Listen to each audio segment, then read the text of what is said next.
Good morning students, Kavita Nandwani is here, your SST teacher. Today we are discuss with lesson number 4, the Mughal Empire.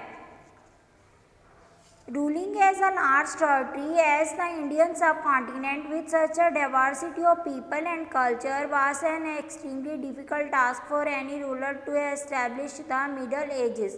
देखो middle age में India जैसे सब continent पर जहाँ पर different और diversity people रहते थे, डिफरेंट कल्चर के लोग रहते थे, उन पर अपना किंगडम एस्टेब्लिश करना काफ़ी डिफ़िकल्ट टास्क था. बट जो मुगल्स थे उन्होंने क्या किया, काफ़ी बड़ा एम्पायर जो है वो क्रिएट किया, एस्टेब्लिश किया. इवन 17th सेंचुरी तक उन्होंने इंडिया के सब कॉन्टिनेंट पे काफ़ी बड़ा किंगडम जो है वो एस्टेब्लिश कर लिया. जो मुग़ल किंग्स थे उन्होंने अपने रेजिडेंस के लिए रेड फोर्ट जो है वो क्रिएट किया, उन्होंने बिल्ड किया रेड फोर्ट.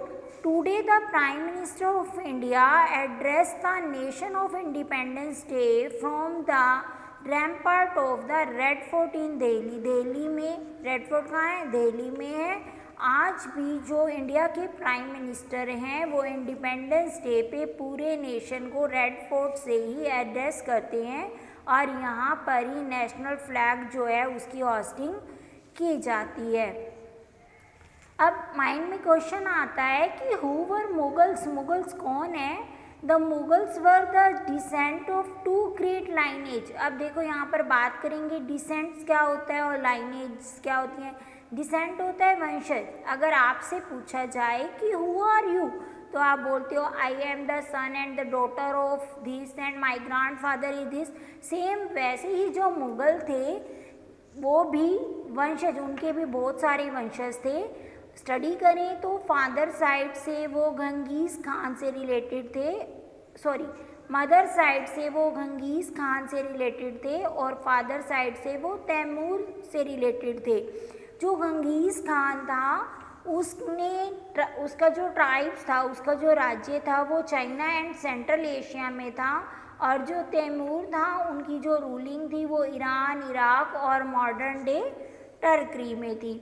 इस पिक्चर में हमें शो हो रहा है कि जो तैमूर है, देखो पिक्चर में शो हो रहा है कि जो राजा है उसके चारों तरफ वर्किंग करने वाले पर्सन बैठे हैं. उस टाइम पर ऐसे राज दरबार लगा करते थे. इससे हमें लाइनेज भी स्टडी कर सकते हैं. जैसे तैमूर है, तैमूर ने 1336 से लेकर 1405 तक राज किया. उसके बाद जो तैमूर का बेटा आया उसने 1370 से लेकर 405 तक राज किया. फिर मीरान शाह आया, फिर उसका बेटा सुल्तान मोहम्मद आया, फिर सुल्तान अबू सईद आया, फिर उसका बेटा उमर शेख मिर्जा आया और उसके बाद आया बाबर. देखो why Mughal simply Timuri and not Mughal descent. अब इसमें क्या है, from their father side then were the successor of Taimur the ruler of Iran, Iraq and modern day Turkey. अब फादर साइड से जो तैमूर था उसने क्या किया, राज किया था ईरान, इराक और मॉडर्न डे टर्की पर. अब जो मुगल्स लोग थे वो they do not like to be called the Mughal और मंगोल. वो अपने आप को मुगल और मंगोल नहीं कहलवाना चाहते थे. क्यों नहीं कहलवाना चाहते? Because it was the linked with the Uzbeks, क्योंकि वो उज्बेक से संबंध रखते थे. अब माइंड में क्वेश्चन एराइज हुआ, क्यों are Uzbeks? Uzbeks were Mongol competitors. वो क्या थे?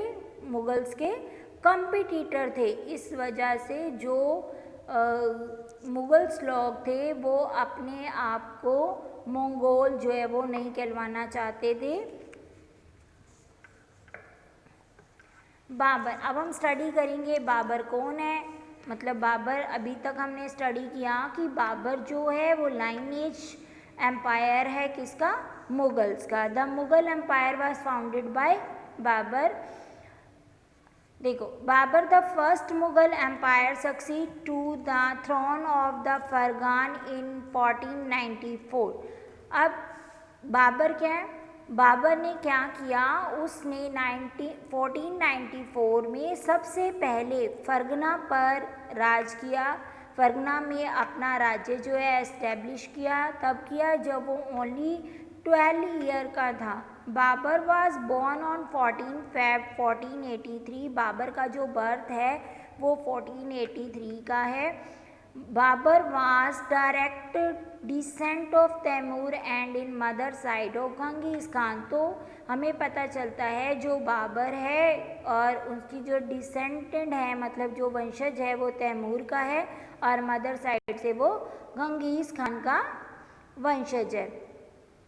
अब बाबर ने अपने टाइम में बहुत सारी फाइट्स की। बाबर के बाद देखो, after Babur fell seriously ill, जब बाबर बीमार हो गया तो उसके बाद हुमायूं आ गया। Is eldest son was surrounded and from the Jahangir, उसके बाद जहांगीर खान आ गया। He died at the age of 47 on 26 December 1530, और वो जो है 47 की एज में उसकी डेथ हो गई। और उसके बाद क्या हुआ, हुमायूं ने राज किया। अब हम इसकी वंशावली को, लाइनेज को स्टडी कर लेते हैं। बाबर जो है 1526 से लेकर 1530 तक उसने राज किया। बाबर ने 1526 में सबसे पहले पानीपत के युद्ध में, बैटल ऑफ पानीपत में इब्राहिम लोदी को डिफेट किया, उसको हराया। उसके बाद 1527 में उसने राणा सांगा को डिफेट किया और उसके राज्य को अपने में मिला लिया। उसके बाद उसने 1529 में राजपूत चंदेरी साइड पे उसने डिफेट की, उन लोगों को डिफेट किया, मतलब उन लोगों को हराया और वहाँ पर आगरा से लेकर दिल्ली तक उसने राज कर लिया। जब बाबर की डेथ हुई तो उसने अपने किंगडम को काफ़ी लार्ज स्केल पर एक्सपेंड कर लिया था। आगरा, दिल्ली और भी अदर बहुत सारी स्टेट हैं जिस पर कि बाबर ने राज किया था। अब हम पढ़ेंगे कि Mughal empire's major companion and the events, मतलब मेजर कंपेनियंस, उस समय किस राजा ने कितने टाइम पर राज किया और उसके बाद कौन कौन राजा आया जिन्होंने राज किया। बाबर, देखो बाबर ने 1526 से लेकर 1530 तक अपना किंगडम एस्टैब्लिश किया। बाबर के बाद हुमायूं ने 1530 से लेकर 1556 तक राज किया। उसके बाद अकबर आए, अकबर ने 1556 से लेकर 1605 तक राज किया। फिर जहांगीर आए, जहांगीर ने 1605 से लेकर 1627 तक राज किया। उसके बाद शाहजहाँ आए, 1627 से लेकर 1658 तक उन्होंने राज किया। उसके बाद औरंगजेब आए जिन्होंने 1658 से लेकर 1707 तक राज किया। This video based on your past book, page number 45 to 49. It's the first part of lesson 4. I will come back with the next part of chapter 4. Thank you student. Do study with full concentration and be happy in life. Thanks again.